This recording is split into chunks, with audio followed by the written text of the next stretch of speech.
नमस्कार, स्वागत है आपका। मैं आपके साथ सतेश नैन मूर। आप देखना शुरू कर चुके हैं सतेश नैन अनफिल्टर्ड। वोट दो, शादी करवाओ। वोट देकर कुंवारों की शादी होगी। बीजेपी की विधायक ये वादा कर रही हैं कि आप हमें नगर परिषद के इस चुनाव में वोट देंगे तो हम कुंवारों की शादी करवाएंगे। विकास तो होगा, लेकिन विकास के साथ साथ आपके हाथ पीले भी करवाए जाएंगे। ये पहली बार नहीं है जब बीजेपी के किसी विधायक ने, किसी नेता ने इस तरह की स्टेटमेंट दी हो। इससे पहले ओम प्रकाश धनखड़ ने कहा था बिहार से बहू लेकर आएंगे, चुनाव जीते तो। उसके बाद में मनोहर लाल खट्टर ने भी कहा था कश्मीर से बहू लेकर आएंगे। और अब पटौदी से पार्टी की जो विधायक हैं बिमला चौधरी, उन्होंने रेवाड़ी में नगर परिषद जो चुनाव हो रहा है वहां पर चेयरपर्सन पद के जो उम्मीदवार हैं उनके चुनाव प्रचार के दौरान मंच से कहा कि आप हमें वोट दें, शहर के विकास की जिम्मेदारी हमारी। और एक और वादा करती हूं इस विकास के साथ साथ कि युवा जो कुंवारे बैठे हैं उनकी शादी की जिम्मेदारी मेरी है, मैं उनकी शादी करवाऊंगी, आप सिर्फ वोट करके इनको जिता दें।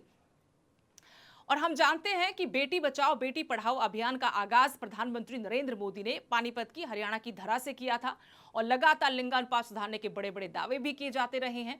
लेकिन बहुत हैरानी होती है जब जनता के चुने हुए नुमाइंदे इस तरीके से लोकतंत्र का मजाक उड़ाते हैं और खिल्ली बनती है। लेकिन गंभीरता इस बात की इस तरीके से होनी चाहिए कि क्या वोट के बदले शादी जैसा वादा हमें विकास के पथ पर लेकर जा रहा है? क्या इस तरीके से हम विकसित भारत 2047 तक भी बना पाएंगे? 2047 क्या उसके पार भी कभी बना पाएंगे?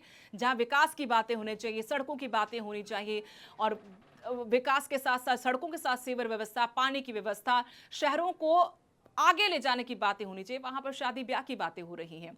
और ये बात कैबिनेट मंत्री आरती राव के सामने कही गई, वो भी सकपका गई और उन्होंने हल्के अंदाज में इसको लिया भी कि चलो एक लगता है कि मैरिज ब्यूरो उन्होंने खोल लिया है। तो बिमला चौधरी के इस बयान पर आप क्या कहेंगे?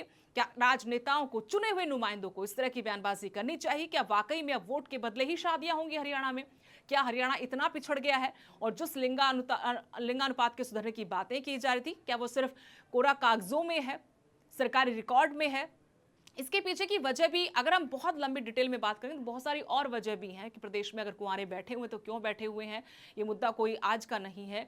इसके पीछे रोजगार का एक बड़ा मसला है कि बेरोजगारी बहुत है, महंगाई बहुत है, ज़मीनें अब लोगों की बिक गई हैं, जो खेत की ज़मीनें थी वो बहुत कम रह गई हैं, पढ़ाई लिखाई का भी एक बड़ा मसला है।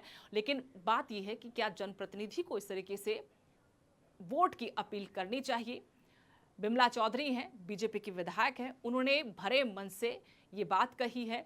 इससे पहले भी नेताओं ने बीजेपी में ऐसे ही वादे किए थे कि हम शादी ब्याह करवा देंगे, शादी ब्याह कितनों का करवाए। लेकिन ये चिंतनीय है और हल्के फुल्के अंदाज में कुछ देर के लिए आप जरूर इसको ले सकते हैं, लेकिन गंभीरता उससे कहीं ज्यादा है। हालात क्या हैं? जहां विकास की बातें होनी चाहिए, शहरी सरकार का चुनाव हो रहा है, उसमें अगर शादी ब्याह करवा के बदले आप वोट की अपील करेंगे तो आप अंदाजा लगा सकते हैं कि हरियाणा कहां जा रहा है, हरियाणा में कितना विकास हो रहा है। और जिन प्रतिनिधियों को आपने एक बड़ी जिम्मेदारी सौंपी है अपने इलाके के, अपने प्रदेश के विकास की, वो किस तरीके से विकास आपका करवा पा रहे होंगे और उनकी सोच क्या, कहां तक पहुंची होगी।